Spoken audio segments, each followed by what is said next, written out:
나라가 부강할 수 있었던 이유에 대해서 설명해 주고 있습니다. 두 가지라고 이야기를 할 수 있는데 다윗이 다스리던 나라가 부강할 수 있었던 이유는 무엇일까요? 다윗이 다스리던 나라가 부강할 수 있었던 이유는 우리가 가장 역대상하에서 가장 강조하는 것은 바로 예배입니다. 매번 말씀드리지만 그 이유는 다윗이 하나님의 언약궤를 다윗성으로 모시고 올 때 옷이 벗겨지는 것을 모를 정도로 기쁘게 예배를 드리고 하나님께 제사를 드렸기 때문이었습니다. 다윗이 가장 원했던 것은 하나님의 성전을 건축하는 것이었는데 하나님이 허락하지 않으셔서 못할 정도로 다윗은 제사, 하나님께 예배드리기에 힘썼던 인물이었습니다. 그렇다면 솔로몬은 어땠을까요? 왕이 된 솔로몬은 하나님께 일천번제를 드리며 예배드리기에 힘썼죠. 성전을 건축하고 하나님께 예배드리기에 힘썼던 왕이 솔로몬이었습니다. 비록 솔로몬이 말년에 우상 숭배를 한 잘못과 또 아버지를 따라서 아버지보다 나라를 더 혹독하게 다스리겠다고 말한 실수 때문에 나라는 갈라졌지만, 이 르호보암의 나라는 갈라졌지만 오늘 본문을 보면 르호보암의 나라도 부강했음을 알 수 있습니다. 그 비결은 또한 예배에 있다고 이 역대하 말씀은 우리에게 알려주고 있습니다.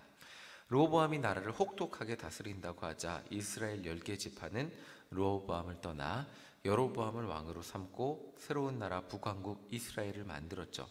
거기까지는 좋았는데 여로보암에게는 한 가지 걱정이 있었습니다. 이스라엘 모든 지파는 예루살렘 성전에 모여서 제사를 드린다는 것이었죠. 왕으로서 정통성이 없던 여로보암으로서는 이 정통성이라는 것은 하나님이 세웠던 정통성, 하나님이 자신을 왕으로 세워주셨다는 그 정통성이 있었으면 되는데, 여로보암은 스스로 보기에 어떤 왕가의 핏줄도 아니고 정통성이 없었기 때문에 백성들이 예루살렘으로 가서 예배드리게 하다가는 언제 그들의 마음이 돌아설지 모르겠다는 그런 불안감이 있었을 겁니다. 백성들이 예루살렘으로 가지 못하도록 새로운 우상을 만들어서 그것을 섬기게 합니다. 우리 15절 다시 한번 읽어보겠습니다. 15절입니다. 시작. 여로보암이 여러 산당과 수점소 우상과 자기가 만든 송아지 우상을 위하여 친히 제사장들을 세움이라. 여로보암은 북왕국 이스라엘이 그 산당이라고 하면 어떤 곳이냐면, 이 산 있잖아요. 우리 보시면 이렇게 산 다니다 보면 돌탑 쌓아놓고 이런 데들, 뭔가 산의 기운이 있고 영험하다고 소문난 그런 곳들에 산당이 있었다고 합니다. 이스라엘도 그런 곳에 산당을 세우고 수점소 우상과 송아지 우상을 두어서 제사를 드리게 했다는 겁니다. 그러니까 굳이 예루살렘에 가서 제사 드리지 않아도 돼. 여기서 내가 만든 수점소 우상과 이런 것들을 제사를 드리라고 백성들에게 권장했다는 겁니다. 그러니까 14절 한번 읽어보겠습니다. 함께 읽겠습니다. 시작. 레위 사람들이 자기들의 마을들과 산업을 떠나 유다와 예루살렘에 이르렀으니 이는 여로보암과 그의 아들들이 그들을 해임하여 여호와께 제사장의 직분을 행하지 못하게 하고, 이 레위 사람들이 당연히 가만히 있지 않았겠죠. 이건 온전한 제사가 아니잖아요. 그러니까 여로보암과 그의 아들들은 레위 사람들을 해임합니다. 여로보암은 이 모든 레위 사람들을 해임하고 하나님께 온전한 제사를 드리지 못하도록 했습니다. 그러자 그들은 모두 하나님을 예배하기 위해서 유다와 예루살렘으로 모였습니다. 13절 읽어보겠습니다. 시작. 온 이스라엘의 제사장들과 레위 사람들이 그들의 모든 지방에서부터 르호보암에게 돌아오되. 자, 르호보암은 그곳에서 하나님을 온전히 예배하는 것은 지켰음을 알 수 있습니다. 그러자 레위 사람들과 하나님을 온전히 예배하고자 하는 모든 백성들이 10개 지파에서 떠나 예루살렘으로 모였음을 알 수 있습니다. 자, 16절 함께 읽어보겠습니다. 시작. 이스라엘 모든 지파 중에 마음을 굳게 하여 이스라엘 하나님 여호와를 찾는 자들이 레위 사람들을 따라 예루살렘에 이르러 그들의 조상들의 하나님 여호와께 제사하고자 한지라. 자, 이스라엘 모든 지파, 그러니까 나라는 둘로 나뉘었어도 하나님을 온전히 예배하고자 한 사람들은 예루살렘에 모였다는 거죠.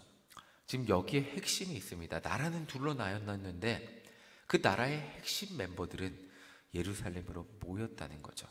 나라는 둘로 나뉘었어도 그 나라를 지탱하고 있는 핵심 멤버들은 예루살렘에 모이게 되었다는 것입니다. 그리고 그들은 하나님께 온전한 제사를 드렸습니다. 그 결과 17절 함께 읽어보겠습니다. 시작.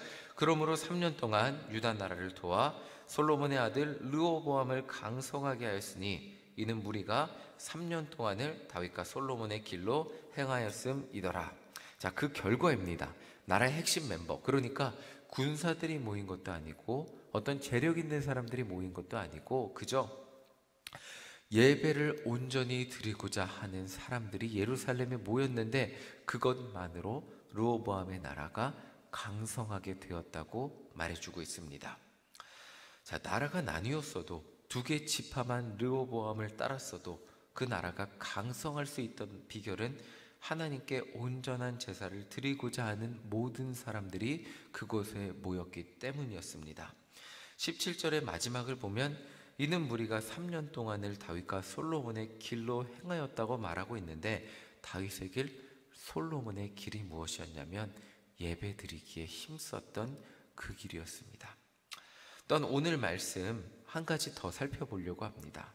이 예배의 중요성을 말하고 있음과 동시에 오늘 말씀은 한 가지를 더 이야기해 주고 있어요. 그것은 르호보암의 부인과 후궁들에 대해서 말해주고 있어요. 솔로몬에게 문제가 생겼던 이유는 우리가 다 알고 있습니다. 수많은 이방 여인의 후궁들과 그들이 가지고 온 우상들, 그것을 솔로몬이 말년에 같이 섬겼기 때문이었죠. 그런데 르호보암을 보면 이방 여인을 맞이했다는 말이 없어요. 지금 말씀 쭉 한번 읽어보시면 한번 18절을 한번 읽어보겠습니다. 18절 함께 읽어보겠습니다. 시작. 르호보암이 다윗의 아들 여리못의 딸 마할랏을 아내로 삼았으니 마할랏은 이새의 아들 엘리압의 딸 아비하일의 소생이라. 르호보암은 다윗의 아들 여리못의 딸을 아내로 맞이했습니다. 그러니까 같은 동족 유대 사람과 결혼했다는 거죠. 그리고 쭉 한번 밑에 성경을 읽어보시면 많은 여인을 첩으로 맞이했으나 이방 여인을 맞이했다는 말은 없습니다. 분명 많은 여인을 첩으로 맞이한 것은 하나님께 온전하지 못했던 행동이긴 했지만 이방 여인을 맞이하진 않았다는 겁니다. 오늘 말씀을 정리하면서 두 가지 핵심 개념을 정리해 보고자 합니다. 역대기라는 성경 말씀이 강조하고 또 강조하고 있는 것은 예배의 중요성입니다. 정말 예배가 중요하다는 거예요. 나라가 부강하고 나라가 잘 되고 한 인생이 잘 되고 그냥 모든 잘됨의 근원, 그러니까 인생의 중심, 나라의 중심, 모든 것의 핵심에는 예배가 있다는 거예요. 그리고 이 예배가 바로 설 때에만 나라가 잘 되는 축복이 있다는 거고, 왜 갑자기 나라가 안 될까요? 갑자기 나라가 어려움이 겪을까요? 나라가 힘들어질까요? 거기에는 우상숭배인데, 우상숭배가 뭐냐면 예배를 다른 신들에게 예배를 드리는 것이 우상숭배라는 거예요. 역대기 말씀은 계속해서 반복해서 이 이야기를 해주고 있는 거예요. 그리고 더 중요한 것은 가정에서부터 같은 하나님을 믿는, 같은 신에게 제사를 드리는 가정이 되는 것이 중요하다고 알려주고 있습니다. 솔로몬이 무너진 것은 바로 이 가정에서부터라는 겁니다. 젊은이들을 맡아서 청년들과 함께하면서 가장 안타까운 점이 있다면 청년들이 너무 피곤하고 힘들다는 거예요. 오히려 사회 초년병들이 훨씬 더 피곤해야 한다는 것을 느끼게 됩니다. 한 청년에게 교회 나오지 못한 이유를 제가 연락을 했어요. 그러니까 너무 피곤해서 못 나왔대요. 그리고 또 다른 청년한테 물어보니까 주일날 출근했대요. 그러니까 할 말이 없더라고요. 주일날 출근했어요, 목사님. 그런데 제가 할 말이 없더라고요. 또 다른 청년은 교회 와서 막 졸고 있어요. 그래서 힘들죠? 그랬더니 어제 밤샜어요, 그러더라고요. 이런 상황에서 이 청년들이 정말 성공한 인생을 살기, 역대한 말씀, 제가 이 말씀을 매일 묵상하면서 또한 바이블 하이킹도 하면서 이 청년들이 정말 성공한 인생을 살게 하기 위해서는 아무리 힘들어도 예배의 자리를 선택하게 만들어주는 것, 이것밖에 없다는 생각이 드는데, 정말 너무너무 힘들어하는 모습을 보면서 어떻게 해야 이렇게 힘들고 피곤해도 길을 쓰고 나와서 예배의 자리를 포기하지 않고 예배의 자리가 인생의 중심이 될 수 있을까? 하나님, 정말 이것을 포기하지 않고 가르치는 목회자가 되게 해주세요라고 기도하면서 요즘 말씀을 전하고 있습니다. 그렇게 생각을 하면서 전하고 있는데 다시 한번 저에게 도전을 주는 말씀은 바로 오늘 말씀입니다. 예배의 자리가 무너지면 모든 것이 무너집니다.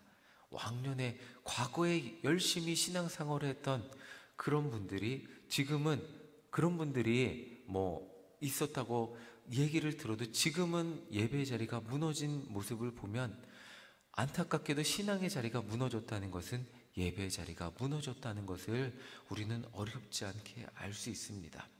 정말 인생이 피곤하고 힘들다는 이유로 예배의 자리를 한 번 쉰다면 그들의 인생의 중심도 흔들릴 수밖에 없게 된다는 것입니다. 또한 이성교제에 있어서도 정말 기도를 많이 해주어야 함을 느끼게 됩니다. 그들의 미래의 신앙이 믿음의 배우자와 함께 하는 데 달렸기 때문입니다. 안타깝게도 르호보암의 어머니는 열왕기 말씀을 보면 이렇게 나와 있어요. 마지막에 르호보암의 어머니는 이방 여인 나아마였고 암몬 사람 이방 여인 사람이었다는 것을 말해주고 있습니다. 이 많은 성서학자들은 이 부분에서 이렇게 말을 해줘요. 르호보암의 어머니는 이방 여인이었기 때문에 그 영향을 받아 후일에 우상 숭배에 빠지게 되었을 거라고 말을 해주고 있습니다. 솔로몬이 이방 여인을 만난 그것의 영향이 르호보암에게 갔을 거라고 이야기를 해주고 있죠. 오늘 말씀을 정리하면서 우리가 정말 성공한 한 명의 신앙인이 되기 위해서는 나만 잘해서는 안 된다는 것을 깨닫게 됩니다. 우리 가정이 하나님 앞에서 정말 예배하는 가정으로 승리할 때 비로소 내가 하나님 앞에 온전한 영혼이 되고 우리 가정이 하나님 앞에 온전한 가정이 되고 또한 우리 가정 또한 하나님 앞에 온전한 예배하는 가정이 돼서 승리할 수 있다는 것을 다시 한번 깨닫게 됩니다. 이 새벽 시간 예배의 자리를 지키는 우리 모두는 그 인생의 중심이 하나님께 있는 성도임을 저는 믿습니다. 의심하지 않습니다. 가장 중요한 것은 우리의 기도 덕분에 우리의 가정이 온전히 세워지는 것입니다. 또한 우리의 기도, 이렇게 기도하는 사람이 일신교회에 모였을 때 일신교회 성도들 때문에 일신교회가 잘 되었다고 아까 우리가 읽은 말씀처럼 그렇게 기록되는 것입니다. 이런 역사가 일어나기를 간절히 소망합니다. 오늘 하루도 예배가 중심이 된 성도들 때문에 일신교회 가운데 정말 중심이 온전히 되어서 교회가 바로 세워지고 또한 예배를 드리는 성도들 때문에 가정이 온전히 세워지고 또 우리의 인생이 온전히 세워지는 역사가 일어나기를 간절히 소망합니다. 역대상하 말씀에 왕이 잘했다 못했다 이 얘기만 하는 것이 아니라 정말 가정의 이야기가 나오고 누구를 첩으로 맡고 누구를 왕으로 맡고 이런 이것들이 그리고 이것만 나오는 것이 아니라 그 왕 후에 첩의 족보까지 나오는 이유는 분명합니다. 믿음의 가정이 세워지는 데 있어서 가장 중요한 것은 정말 한 명의 가정이 어떻게 세워지는지 그것을 우리에게 보여주고자 함이기 때문입니다. 정말 우리 가정이 오늘 온전히 세워지기를 간절히 소망합니다. 우리 가정이 온전히 세워질 때 믿음의 가정으로 온전히 세워질 때 우리의 일신교회 또한 그리고 우리의 자녀들 또한 믿음으로 세워질 줄 믿습니다. 오늘 우리의 기도를 통하여 이런 역사가 일어나기를 간절히 소망합니다.